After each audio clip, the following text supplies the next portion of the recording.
North Carolina Department of Education released new numbers showing students in nearly every subject had fallen behind where they needed to be. Queen City News reporter Derek Dellinger has been on this story since the report was released. And Derek, boy, that report also showed that not only are students falling behind, it's having a big effect on their grades as well. Yes, we're talking letter grades, and the grades are on the end of grade and end of course tests. And we're not going to put a bow on this information that came out from the state. Students were more likely to have an F, a failing grade on those tests, than they were a few years ago.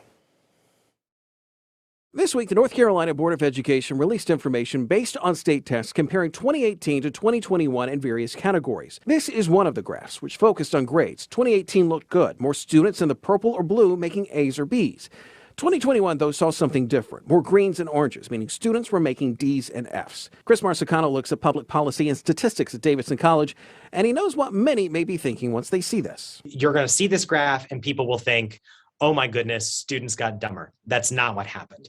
What happened is that students didn't learn as much as we would have projected them to learn in the absence of COVID. State officials say this was all the result of the pandemic, not necessarily the planning or lack thereof or the people behind that planning. We did try to make learning as available and accessible as possible during the pandemic, but we were learning as we were going as well. Kim Biondi is an educator who retired after COVID, and she says while everyone in education, when the pandemic hit, had a mission, it was up to the teachers to carry it out. Teachers which, like Biondi, have been quitting in droves. The young woman who replaced me in my classroom is also gone.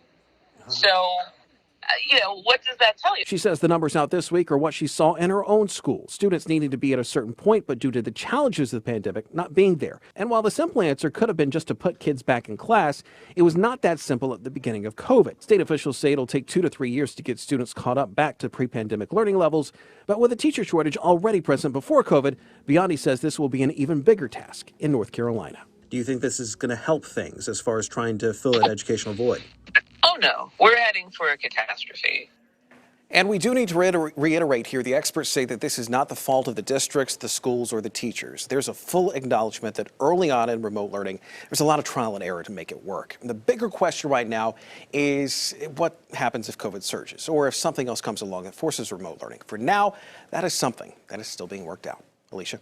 Derek, such an eye-opening report right there. Thank you so much for that.